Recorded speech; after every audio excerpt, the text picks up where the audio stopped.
Hello, everyone, and welcome back to an excellent new episode, special edition, Ultra Director's Cut of Attack on Show. I'm Robbie. And I'm Jay Marsh. We've got a very special guest today, Lance Kawas. He's the director of Revenge of the Mask, which we reviewed on a previous episode of Attack the Web, which was a fantastic movie. He was so excited about the review, he couldn't wait to be on Attack on Show. Yeah, you guys are chill and seem to get your shit together, and I like that. I like Thank you. Thank you. Yes. None of it's real. It's all props. Yes, so this is all green screen around, so that looked very well. All green screen. This mic is a green screen. Yeah. Phenomenal. Yes. I don't even have a bar. So we were excited to have you on set. Obviously, Revenge of the Mask was an awesome film. A short feature film, correct? Yes. And Rise of the Mask. And Rise of the Mask. Yes. I appreciate you coming in studio. We obviously just wanted to talk a little bit about some of the behind the scenes of obviously what you went through for Revenge of the Mask. I said to Brian, and I'll say to you, the directing, your style of filming in that movie was superb. It was just, I loved the way that you were using like the jibs, the dollies. You were using some great camera movement. I always say simple shots. When you're watching certain movies, you could tell that some people would just take a simple shot in a room. I love when the camera, you get movement in areas that you don't normally see it. And you use that very well. Yeah, when you grow up watching Federico Fellini and different British directors and Egyptian directors and Chinese directors, and also you combine and American actors and French directors, you combine your own, you become, you sort of create your own path and as a filmmaker and try to figure out your own voice, which is actually not heard yet. It's in development. Okay. Because I am a work in progress. Jeff's a big work in progress. Yes, you look like Thank you.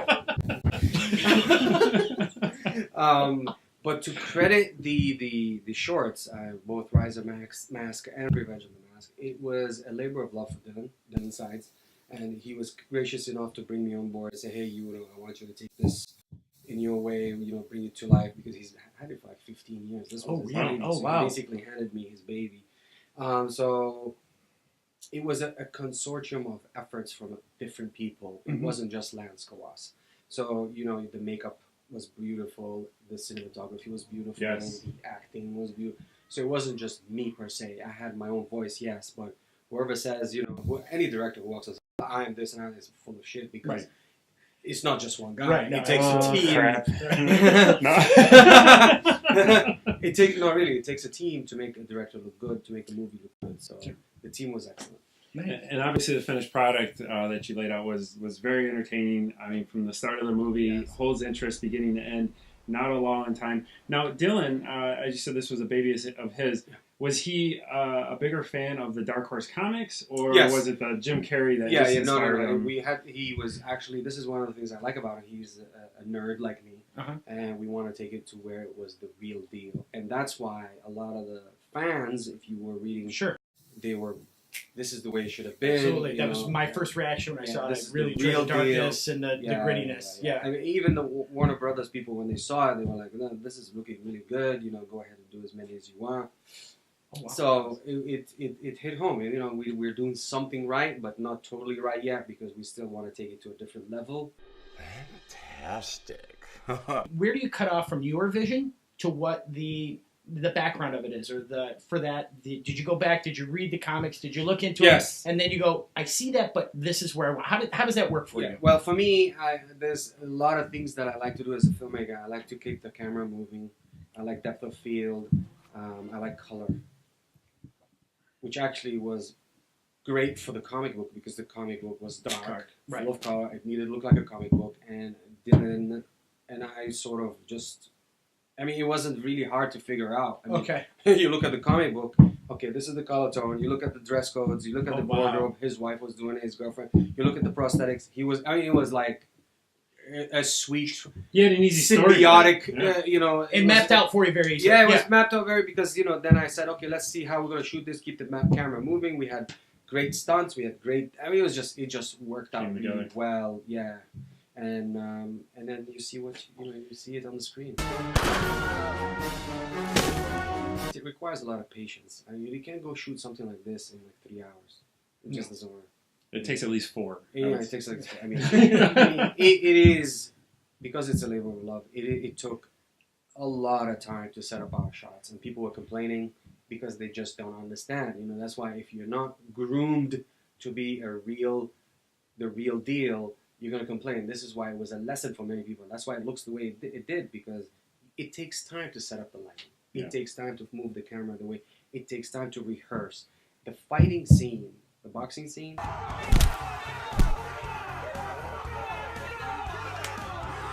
That took 1 day of choreography and a whole night of shooting. Because if you watch it, there was no cut. It was a one shot. Wow. There was no cuts. The camera. All the way around. But you had to rehearse that. There's the funniest story ever happened when we were shooting that scene. Maybe 30% of all the extras showed up. We were looking for 50 people, maybe 100. It was maybe 20, maybe 15. And you need like a heavy duty. Absolutely. People were cheering and all that stuff. I had to choreograph the extras when the camera's not on them to move around. Nice. Oh, fantastic! Great story. Yeah, to move around. Whenever I asked him, it was like the funniest thing. It was like, it's like a Charlie Chaplin 1920s movie. Everybody was running. When the camera run this way, then run this way. So when you see it, looks like wow, there was a lot of people here, but actually there wasn't. So tell me a little bit about yourself. How did you get started in this line? It was, you grow up, you are a product of your own environment. You know, I grew up, my parents owned video stores and movie theaters, so I was watching. And you I'm had jealous. I'm so jealous right just now. an unlimited ability to take a look at all that stuff. And David so much Lean money. is my master, just like David Fincher. Okay. David Fincher's amazing. Fincher's big Even Alien 3? Debatable. Kurosawa. Japan. Oh, of course, Howell films. Yes. Yeah. I mean, all the Chinese cinema, all the Egyptian, like I said, Italian, Federico Fellini, whoever can understand Federico. So you grow up with all these people, and then it manifests, and you become. It's symbiotic. You grew up with it, and you start thinking. You're drinking this water, and you're thinking about all these great directors. And how do you shoot this glass? You shoot it from this angle. Well, how did he do it? How would Robert Rodriguez do it? How would all these great directors? Right. Every time I see a glass, I start thinking of Jurassic Park and the ripple effect. That's what I'm saying. Like, you could take anything and make it into this beautiful, big... That's fantastic. And that's the beauty of cinema. Yeah. You could take a face and make it look... and put different lights on it, and it could take you to so many different levels just by looking at a face. Well, you notice that with certain directors. I've always given credit to like Cameron Crowe. Yeah. And the female leads that he puts in his movies, he just has a great way of lighting effect of making them cute. He doesn't go for the sexy. He goes for cute, like Renee Zellweger and Jerry Maguire. Just totally cute. That's my life. Cruz and Vanilla Sky. You see the style of different directors, and you're right. It's a credit once you find that style, and once you find that voice. I think I figured it out. So my next feature, I think I'm going to put that in there. So we'll see. I'm excited to see with what you do with Revenge of the Mask. Some of your previous projects, obviously, you've had some other feature films. Yeah. What was of those movies? I mean, what was your favorite piece of the work on? Do you know, or what was the experience? I've done 9, maybe 10 feature films, and with different actors that I've known and all that stuff. But they were all for me. That was my schooling, because you just don't wake up one day and say, "Oh, this is how." It's like wine. It gets better with age, and you start. I keep telling my wife that. Yeah, that's good. Okay. Hey, Boone's Farm doesn't get better with age, Rob. No. Boone's Farm does not. We're drawing a line right now. So you have to grow and figure out your voice and how you want to say, okay, when people watch this movie, this is a Lance Kawas movie. Yeah. So I've figured it out, and after doing the mask and all that stuff, and so my next feature, I think I'm gonna. So you talked about growing and things like that. What is a big part of that? Not only when it comes to directing, like we had talked a little bit before, like what are the challenges that you have now as you grow as a director? What are some of the things that are coming up? As you know, the DVD market's gone. There's still one blockbuster left. We're holding on strong. And I just came back from LA, and the reality of it is, I'm going to say this in a nice way, people just don't give a shit. Mm-hmm. A lot of producers are too busy with their own products, a lot of production houses with their own. So for you to get in, you have to be part of that clique, and they have to really care about it. So that's why when you submit a project or you go to pitch, you have to be like on your A game. Okay. Because they have 1,000 directors, 1,000 writers, 1,000 actresses and actors. I mean, why should they choose you? So you have to come on with the best of the best. If your sizzle reel or your acting reel or your directing reel or your script is not A+, take a step back, go back to the drawing board. And Sweetie, you won't believe it. I've got incredible news. You got the job. No, I didn't get the job. You gotta deal with rejection. you gotta deal with We're rejection. learning that. Oh, gotta have God, You gotta have the kamikaze stomach. I mean, Oh, yeah, no, because right. they're gonna tell you no, not for us. And all that hard work. Imagine that. The months. You're gonna go back and start again. Yeah. Or get 84 views. So keep doing your push-ups. Eat healthy. That's the hard part. Like you're in the middle of something and you're kind of looking for your next work. That's to me, those that we've talked to, some friends that I have, that's always what it is. You're always looking for your next job. You're always looking, and that's the thing about this job. I mean, you can't just say, oh, I only want one script. That's not gonna work. No. You gotta have a multiple. Wow. In Okay. different ranges. In different ranges, and if you say you have one TV, thing that you've written, that's not good enough. You have to have 2 or 3. Yeah. You see? And you kind of explained earlier, and we had talked about it, was that it's not even just one episode. It's not. You really have to walk in the door with, like you said, your Bible, your pilot, and then 6 episodes after that, and everything's got to be solid. And here's who it is. And the deck. Yeah. Just to give the visual. I mean, you have to be ready. Because these agents or managers, they don't have time for you. Look, who are you? There's a million other guys that they manage. Why should they take you and spend their valuable time in promoting you if you don't got your shit together? You have to have your shit together. So in the days of like Robert Rodriguez, Kevin Smith, when they could just produce their own movie and it take off at these film festivals, I feel like film festivals have gotten they're still valuable, but I feel like even those are still the high. Yeah, yes, with big actors. When you see Harrison Ford at the Independent Film Festival, how independent can that movie be? But YouTube, I almost feel like that's like the new independent films backdoor is to produce something there to get your voice Vimeo, heard. YouTube, and all that stuff is good, especially if you have a big force of people watching. Because you already have that market. Yeah, because that's why it really helps. When I called some of my people and I say, "Hey guys, we just hit 14.5 million of Rise. It's a 7-minute short. What?" Now it motivated them. Sure.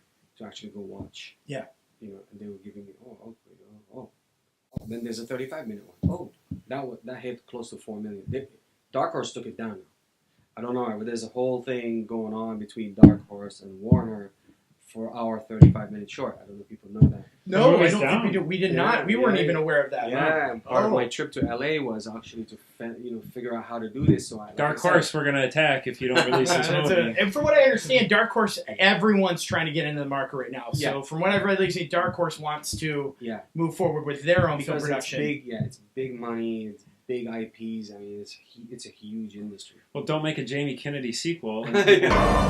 Buckle up, baby. So, like I said, I have good people in my corner. I have a good team. I have a good, and they're actually going to be watching for me.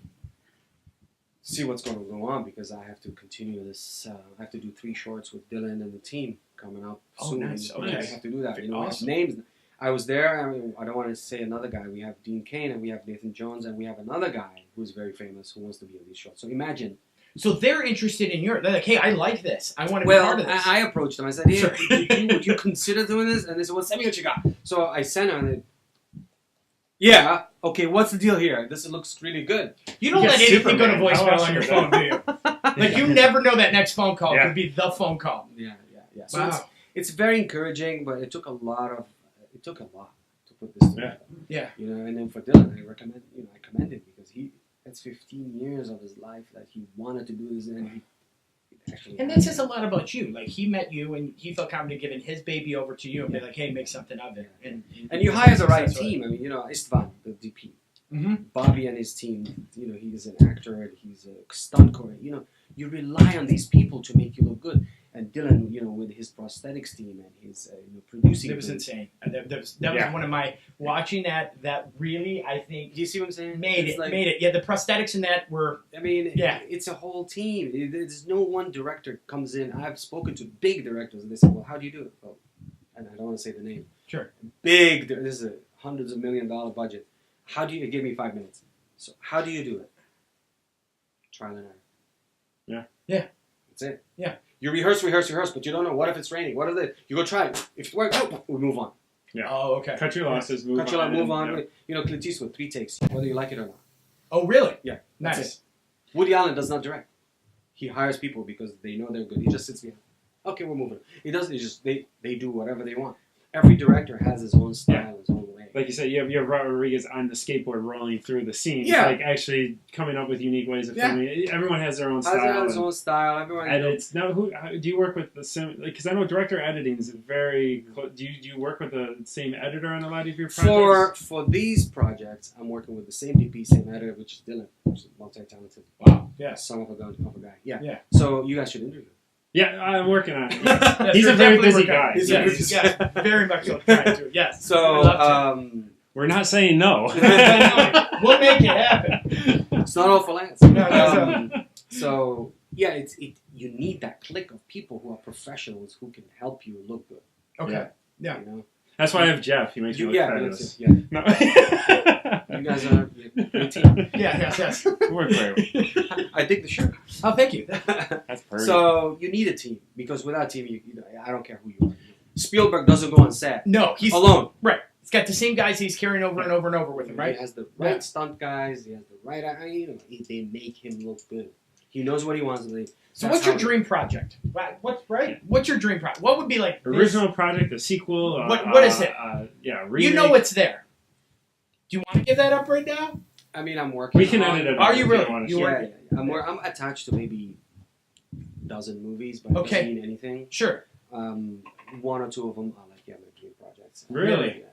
That's pretty. That's pretty amazing. They're optioned and they're with very good production houses right now. They're in development. There's a couple other ones, and I'm very proud of them. And it's a matter of time. It's just I'm waiting for my time. Now these projects been in your head for a long time. Very long projects, time. Very very long time. What they do is they, as good as a writer you think you are. These high-end producers, they bring in their own people to repolish, to make it look good, so you'll look good. So if you are a guy or a girl who's stuck on their script and they don't want to change anything, you're going to be hurt a lot. Yeah. Oh, yeah, you're going to be hurt. That alone when producers come in with their own angles and they get money in the pot. They're coughing up the dough. You have to, like... Yeah, understood. Yeah. So, speaking of future projects or current projects, is there any of them you want to talk about now, or is there like a non-disclosure signed right now? There's one I'm any Attack on developing. Show exclusive? Yeah, well, there's one actually. The contracts have been drawn to be shot in Jacksonville, Florida. It's sort of a horror. Horror thriller. This one is called Violinist. It's set up with Armory Films in LA. They just actually, I want to give them a shout out. Yeah, absolutely. Armory Films, you guys are the shit because they just released a movie called Arctic with Mads Mikkelsen. Yeah. Kick-ass movie. We actually, we reviewed that. Actually, yes, we did. Ago. That's them. And then they just went to South by Southwest and their movie premiered. It's called Peanut Butter Falcon with Shia LaBeouf and Dakota Johnson. Oh, wow. So kudos to absolutely. That's a good pairing. Tim. Yes. And Chris Limo and Aaron Scotty. Nice. Well, thank you very much. We're going to tag them all in this. Yeah. Yes, absolutely we will. Yeah. No, like I said, you grow, you go through this path of meeting people, and then you meet this group that is so solid, and they just bring out movie after movie that's good and it's just made well, and it's independent, and it's powerful, and these guys are the real deal. Armory Films.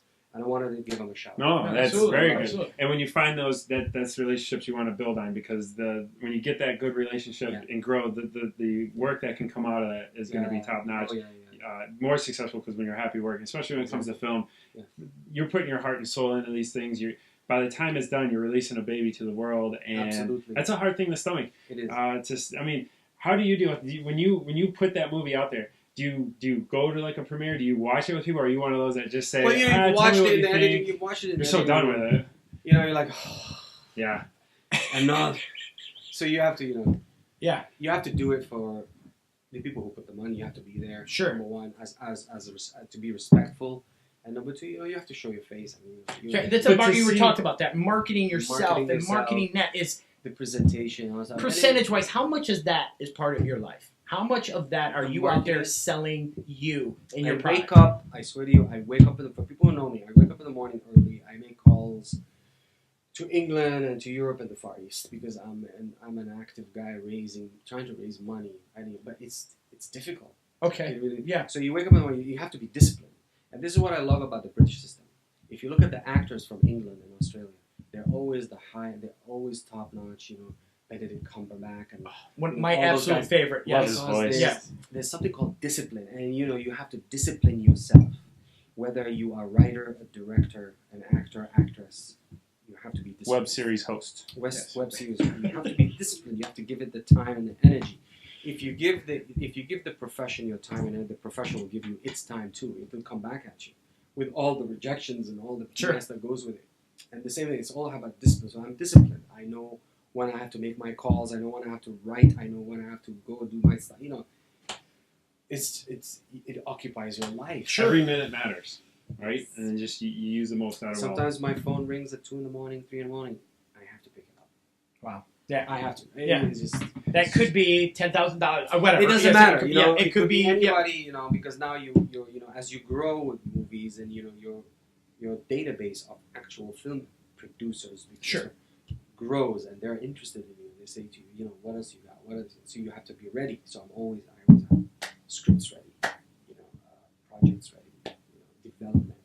So wow. What's your favorite part of the production? Screenwriting or directing? Which one do you love more? I don't like the producing end because that's not me. I'm not a producer. That's why these guys. I mean, it's admirable. The way they.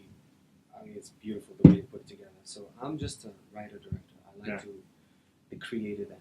I like to be part of that creative visual. I'm very visual. So that's to me is the breather. Like I breathe. No, absolutely. Yes. You know, after all the labor. And to see when it works, that's the part that's always, you know, even as simple as these, but when you create something, you put it out there, and you put a punchline, or you edited something to the point where you wanted people to laugh, and then to get that reaction, that's an overwhelming feeling when you do that. Or you want people to be scared, or you want people to be angry at a character, and when you see people with that reaction, you've done a great job. Absolutely, and this comes from training. You can't just walk one day and say, I'm a director. It just doesn't work. No. Just like a writer. You can't just say, oh, I'm a screenwriter. Well, what have you written? What is it that you've done? You can't be. It's a whole history of work and rejection and it sharpens you in its own way. It makes you a better director, a better writer, a better producer over time. You know, the ways of making these $50,000, $75,000 movies now, nobody cares. You know, who is in your movie? That's what matters. And if you're gonna go make a $75,000 movie, it better be goddamn epic, great story, not been told like something like when the Blair Witch Project came out. I'm so scared. When was the last time a Blair Witch came out? It has. You see what I'm saying? Like those things don't work anymore. That's why you need to find the right clique of people and go tell your story in the right way. Use the right amount of people can give you cameras now. They can help you to cut costs here and there. But you need to get somebody the face, man. The face is going to sell your movie. Man, what changed that? What happened in the industry that developed into that? I honestly think attention span.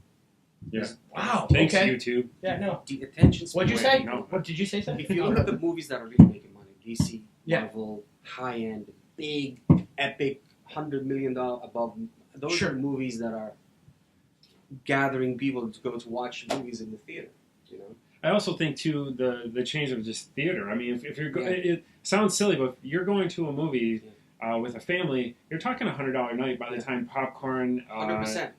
Your soda and your snacks are bought and tickets. People want, if I'm going to pay that. Like the shorts that we're doing, it's such a high market because people can be watching this in the elevator.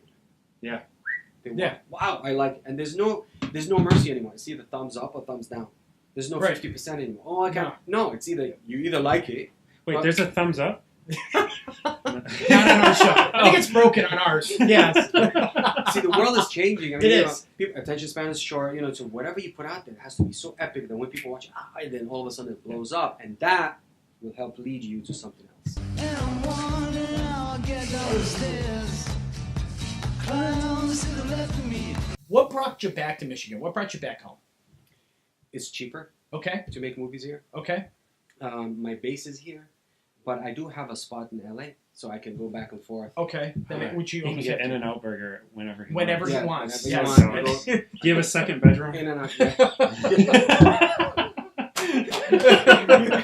You have Literally, all he would do is In-N-Out Burger. That'd be it. Yes. No. Yeah, I think eventually, slowly going to manifest and slowly be 6 months there. Yeah. 6 months. Yeah, it's kind of. I'm guessing the winter months there. Yeah. No, because you really need to be out there with the real people talking about stuff. You can't be here. If things changed here financially, we talked about this. We talked about a little before about it. The political climate has changed a little bit here in Michigan, and the possibility of some of those film incentives coming back. Would that probably change that Yeah, for you? I mean, I don't want to give things away, but Sure, the people that I know in LA are powerful enough that if they hear something like this is happening, they'll open a branch here. Nice. 2 branches. Okay. What we So saw yeah, real quick. it will attract. It will attract people because incentives are key to the financing formula of making movies. If you go to Canada, it's 50%. 70%. That means you only worry about 50% of your risk. Right, and it Rather than allows you to be a little more adventurous. Yes, and Yes. then Atlanta, Georgia's getting all the action. There's Ohio. Why is it Michigan? So there. This is beautiful. There's a lot of artists in Michigan. And an incredible state to film it. On top of that, there's a lot of options. The water, Undoubtedly, yeah. yes. It is absolutely a beautiful state to film it, and I will film again. Yes, no worries. So we'll change past a little bit here and just do some quick fire off questions. I like What's your favorite all time movie? What's that movie you can click in and Oh my God, that's so difficult. have to pick what one? genre? It's like Your pick your favorite favorite child? kid, right? Yeah. What genre, man? That was my question. Was what genre? Let's do. What do you got? Drama. Splendor in the Grass, maybe. Great. I don't know, man. That's a tough one. Yeah. There's so many good dramas out there. Good Will Hunting. Goodwill Hunting. Fantastic. It's if I go through Dead Poets Society. Dead Poets Society is a beautiful movie. Jerry Maguire is a beautiful movie. You said that. You said earlier. I wonder if Dances with Wolves. I always Really? looked Okay. at that. Tonka. That was an amazing movie, epic. I love movies like that. You mentioned you're a bit of a geek. So what does that mean to you? What is I read a lot. Okay. I'm a loner. okay? I read, research, go through things, and come up with ideas. I belong to an airfix club. I make airplanes. Oh, okay. Model airplanes. Model airplanes, yeah. Ooh. Model cars. You gotta have that distress, especially doing this type of work. Yeah. What is with that? Any aspirations for a movie involving aircraft? Or? Yeah. I'm actually, again, We're really trying. We're really trying. If you haven't noticed, but we get it. a Yes. very high-end director is actually involved in this World War II epic that we are writing. Oh, Yeah, okay. We were hired by a producer from New York. It's based on a true story by the first female Pulitzer Prize winner. Her name is Lucinda. That's all I'm going to say. Nice. Thank you Nice. very So, much. yeah, that's a high-end- absolutely. That kind of show Yes. exclusive. It's Yes. a high-end project. Big directors already Okay. attached to it. Awesome. With a couple of big actors. So yes, I read a lot to write, and I give people chances to write, and to I like to help people out. So you're interested in reading other people's scripts? Oh no. Of course, if it's good, yes, why not? Awesome. Favorite comedy? It's a mad. Fantastic. Wow. How about the pseudo remake Rat Race? Did that? Nah, Yeah, that No, didn't didn't live do it up for to you? it. No. I didn't. A Fish Called Wanda. Oh, really? That wasn't Okay. bad. All right. Bridesmaid, maybe the newer one. I don't know. Oh, Bridesmaid's hilarious. Especially, I don't know if you've seen the director's cut with the deleted scenes. There are some funny Funny scenes stuff, that they had to yeah. cut out. I always like watching the extended editions because again, when you make that movie and the things you have to cut, Because it's so hard to make those decisions. And when you get to It see is. them, It is a fantastic movie. Why? Because women were doing what guys did yeah. or do, but to a different level. Because He shits and sinks all the time. Whoa! That was wow, God, Rob! There's no secrets on this show anymore. To see that perspective is actually beautiful to watch. It's kind of funny. Very How funny. about TV series? Do you have a favorite one, either on air or past? Well, you know, I'll give you 2 or 3. Actually, that's so unfair right now. Yeah, I mean, there's I like The Killing. Oh, That was a little slow. The first. The show originally was supposed to be a one case per season show. Yeah. I was really upset at the end of season 1, and then the stretch over 2. Now I will say the season 3 and 4, the Netflix half final season was very well done. But the chemistry between the two, even with a slow storyline, the chemistry between the two of them, I thought was amazing. It was kind of the X-Files chemistry. Of, and they get together, and then I remember something like that. Yeah, something like that. Yeah. He's a great actor. He's a very good actor. I also liked Homeland. Homeland. Oh yes, very good. I didn't follow through on that one though. Yeah. Should I have? Did you finish it? Whenever I could. Yeah, I liked the it. first two seasons. The first season was just Yeah. gripping. I think I literally stayed up 24 hours straight. Very interesting. That first season was just. Have you seen Homeland? It No. was just insane. House Great. of Cards. House of Cards, yes. That was interesting and Yeah. entertaining. Have you seen Letterkenny? No. Yeah. Oh you're gonna- wow. Is it good? It was an Attack on show, a binge worthy that we highly recommend. Oh, yeah. It's a Canadian series. It's a good comedy. I You have Hulu? Yes. Yeah. See, we're plugging it again. That's You're literally every week. Uh, Yes, it seems to be taking off mainstream a little. We seem to be on the front of the curve on that. Everyone I see now Umbrella comes up Academy? saying, "Oh, you know." What's Umbrella Academy? Oh, That's a new one, right? oh, it's fantastic. Yes, I no, haven't I started that love one. that. I Good. love It's the part look of of the that. Dark Horse series. Yes. Oh, is it? Yep. Yeah. I love the. What do you like about it? What? It's kind of like what do you call it? J.K. Rowling's kind of series, but for kids. Right. The Harry Potter Harry type Potter thing. stuff, Yes. yeah, but it's more different. It's different. It's like a Really? Yeah, It's a That's how I fantasy? looked at it. Yeah. See, I saw a little bit of X-Men in it. Yeah, an and I X-Men. see, Yeah. I saw, but It's a mixture. It's a yes. mixture of all this stuff, and it's all young. It's all young Yes, people. right. And I love it. And Yeah. we've discussed this, and it's something we carry through. Now, if you could work with any actor, actress out there, Kate Blanchett. really? How In come? what capacity? What do you see her as doing for you? She could be a man if Really? she wants to. That's She's how good phenomenal, she isn't is. she? Yeah. Yeah, I She's mean, great. really, just. Yeah. Daniel Day-Lewis. Now he's retired. Yeah. You think you can pull him out retired? I don't think so. Let's see the script you're working on. How good is it? The My guy's- right foot. Yes. No. Totally original. No. He's an amazing actor. He is. Really? Last of the Mohicans, I think, is still Yes. the music, Heavy. the style. You can turn Heavy. the movie on, and I'll just sit still till That's the it. end.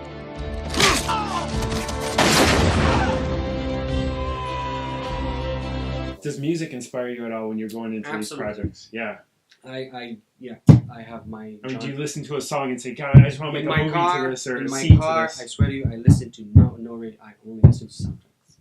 Real, like Really? scores or Scores. soundtracks? Scores, soundtracks, everybody. John Barry is my number one. Has always been. He did Horn of Africa. Oh, okay. Right? Yes, yes. And he did the James Bond themes.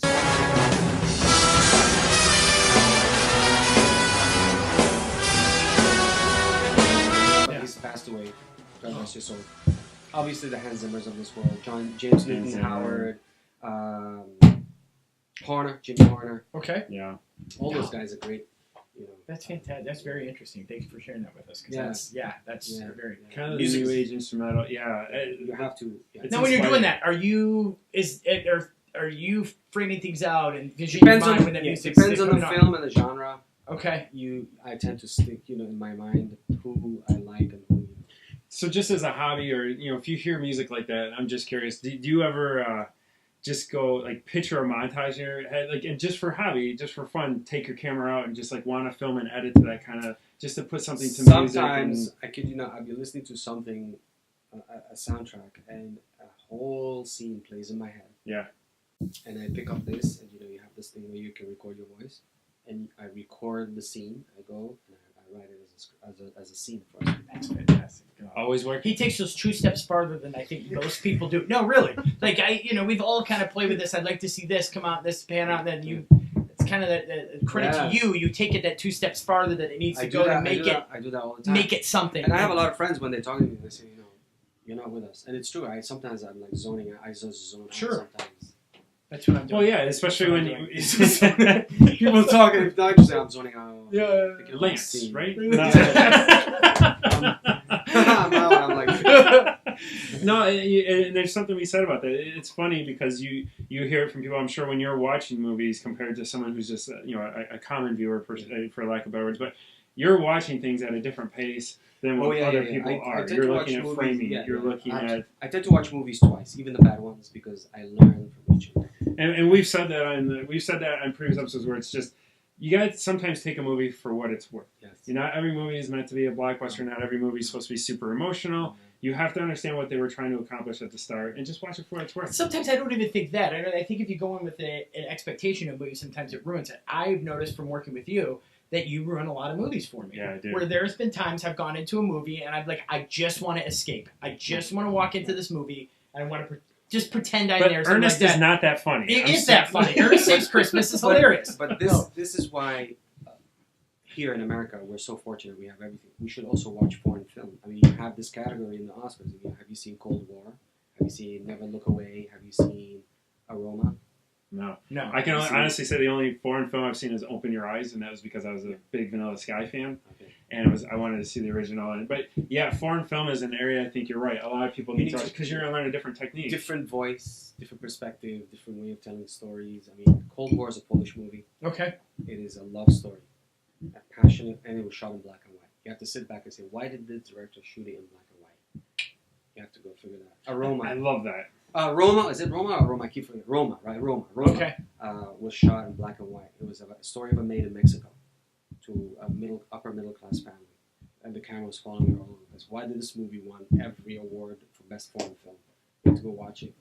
And as filmmakers, as people who love film, you start realizing, okay, American style, Hispanic style, Italian style, yes, Polish style, yes. but they all convey one And thing. you can learn from all. But they all convey one thing: good storytelling.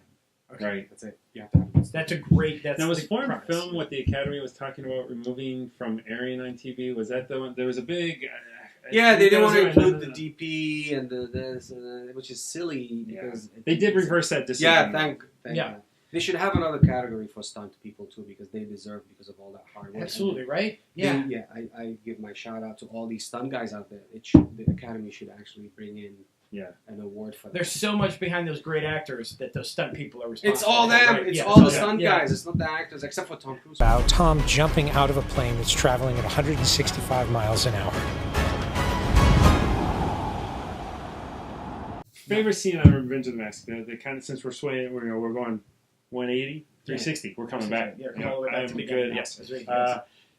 My favorite shot in the warehouse when he's getting shot up, and just the pacing and the way it was cutting from slow motion back and forth. Whose idea was that? Well, it's a lot of people because Bobby had to be the stunt guy, and he put all the packs in. Yeah.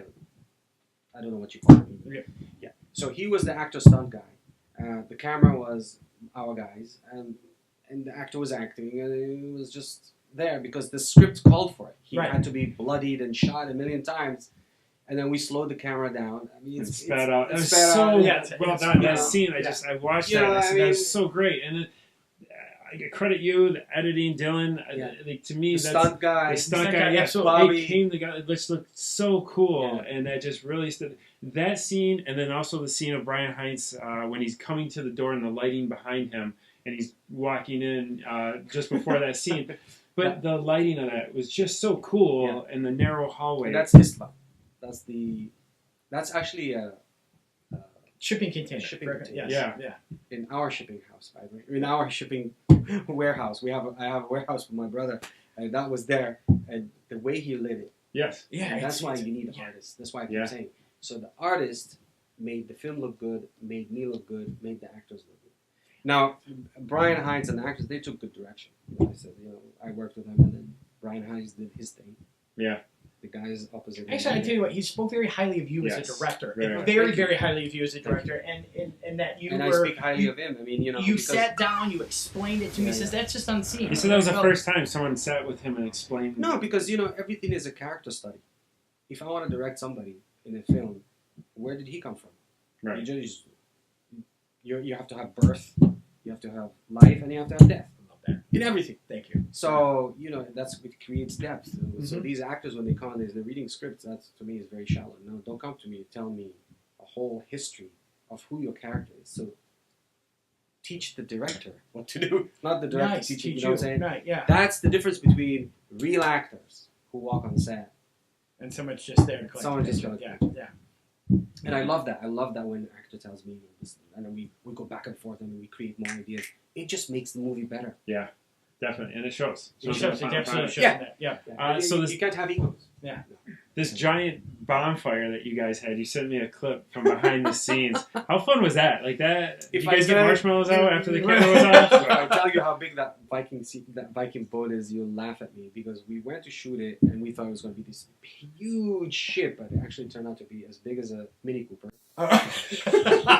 Scale it down. No. So you lower the angle, you long lens, and you do all the camera trickery, and you put two guys in front of it, and all of a sudden it looks this epic. Yes, that's fantastic. That's awesome. And, and you'll see it in the movie when it comes out. You'll see and then you realize, oh, well, we know now. That looked like a lot of fun though. That did have to be a blast. That scene was cool when you sent me the video clip of it. It was the DP that was shooting. It wasn't Istvan. It was his partner shooting. He said, "That's the best thing I've ever shot in my entire life." Oh, that's awesome. That's awesome. Well, as customary when we get a guest on Attack on Show, well, we have to hand you your very own Attack on Show glass there. So I love it. Yeah, they're very expensive. They're very unique, so you don't want to hold on to that. Those are going to be collector's items one day. I'm going to put it right next to my bed. Yes. And your Academy Award. When you get it, I want that sent to us. Is it sit on top of it? Right in there. Exactly. If you take it to LA and eat In-N-Out burgers, I'll be very happy. But honestly, I thank you very much for coming. Oh, I can't guess. So it's been absolutely fantastic. You guys should come on set. We would love to. Because then you can interview some people live. Maybe it'll help your show that way. I invite you guys. Thank you. Well, we're there. We accept. Absolutely. I accept your offer. Yes. Where we're shooting. Accept your terms. And then, come do your thing. I love supporting, local people. And we really appreciate your support. I can't believe I mean, if you would listen, I have to laugh, and I will say this: if you would have told us a year ago that we'd be sitting here interviewing you, I would have laughed. I would have been wrong on the ground. But God, Rob had a lot of whiskey tonight. Isn't it great to just think of something and just go do it? No, absolutely. Yeah. Yes, no, it is. We just love it. Yeah, it's a lot of fun. It's funny because when he showed up, I always tell people to come to Attack on Show Studios, and when Lance knocked on the door, he said, "Oh, it's a house." So I was like, "Yeah, well, the studio's downstairs." And I was thinking of that movie called Pulp Fiction when he. Oh God! Oh God! No! Yes. I'm gonna call some of my boys. Let's call some of my boys. Thank you so great. much. I completely appreciate it. Yeah. Definitely check out Revenge of the Mask. We've got links to other films that Lance is working on. And then stay tuned with some future projects coming out for Lance. We're very excited to see him. Thank you. Definitely come on set. Build this relationship. I really appreciate it. It's been a blast. Everyone, thank you for watching. Make sure you go to Lance's page, like and subscribe. Check us out. Subscribe. And leave first below so we know you watched till the And the thumbs up. It works. It really does. Yes.